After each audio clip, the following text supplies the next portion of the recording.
Good morning student.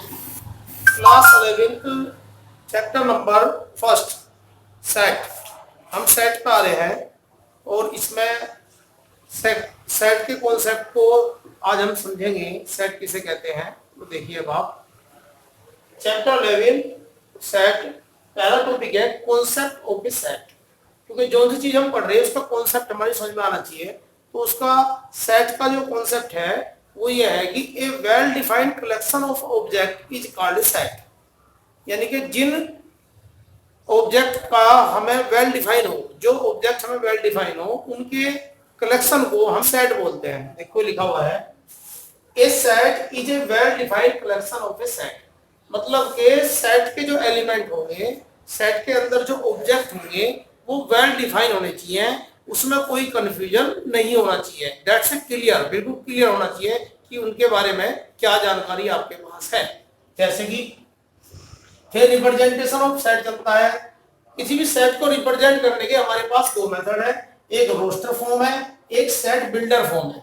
Roster form में हम क्या लिखते हैं, हम इस तरह से लिखते हैं A is equal to 1 2 3 and so on. तो ये क्लियर है क्योंकि ये नेचुरल नंबर है और ये अलग अलग एलिमेंट चमकना चाहिए, अलग अलग लिखा हुआ, इसको बोलते हैं roster form. Set builder form में इसी सेट को हम लिखेंगे x such that x is a natural number।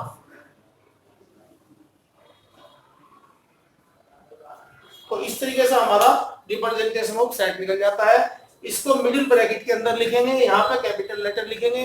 Capital letter से किसी भी सेट को हम करते हैं डिनोट और मिडिल ब्रैकेट में लिखते हैं, इसको बोलते हैं मझला ब्रैकेट। अब हम एक्सरसाइज 1.1 पे आगे, बस ये इसी कॉन्सेप्ट पे 4 क्वेश्चन है। पहली एक्सरसाइज में which of the following collection of a set, इनमें से कौन सी कलेक्शन ऑफ ए सेट है या नहीं। तो मैंने बताना जो स्टेटमेंट दे रखे ये सेट है या नहीं है। तो देखिए collection of all intelligent player of India. तो collection of all intelligent player of India, इसका क्या मतलब है? इसका मतलब है कि इंटेलिजेंट प्लेयरों का सेट। तो इंटेलिजेंट आप किसको बोल रहे हैं? इंटेलिजेंस इस बात को डिफाइन नहीं कर रही कि वो वेल डिफाइन नहीं है यार। कि जैसे कि इंटेलिजेंट उसको बोल रहे हैं आप कि जिस प्लेयर ने अधिक मैच जितवाए इंडिया को, या इंटेलिजेंस इस बेस पे बोल रहे हैं आप कि किस प्लेयर ने अपने स्कोर अधिक बनाया। तो ये क्लियर नहीं है, तो it is a not a set. तो ये सेट नहीं है। ठीक, फिर the collection of most dangerous animal, ये भी सेट नहीं है। ये दोनों सेट नहीं है, ना प्लेयर वाला ना डेंजरस वाला, क्योंकि डेंजरस में एनिमल कौन सा डेंजरस है इसका कोई पैमाना नहीं है। इसके बाद में the collection of all odd number, ये सेट है क्योंकि इसमें क्लियर पता कि इस सेट के अंदर हमारे ओड नंबर आएंगे 1 3 5 एक्सेट्रा। तो ये होगा सेट। तो इस तरीके से आपको सारे 3 स्टेटमेंट ही रखे, सारे पार्ट आपको ऐसे कर रहे हैं, जिसमें जरा सा भी कंफ्यूजन है उसको आप सेट नहीं कहेंगे। फिर इसके बाद में आएगा question number 2, write the following set by the roster form. इस सेट को रोस्टर फॉर्म में लिखना है। इसमें लिखा हुआ है कि x such that, इसको such that बोलते हैं, x such that x is a letter, x such that x is a letter, x such that x is a letter before e, e से पहले आने वाले लेटर। तो e से पहले आने वाले लेटर कौन कौन से हैं? वो है a b c d।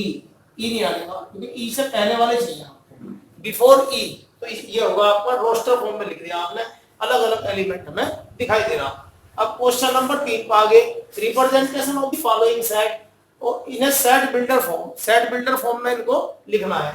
जैसे ये क्या है, इवन नंबर है, तो इसको हम ऐसे लिखेंगे x such that x is a even number.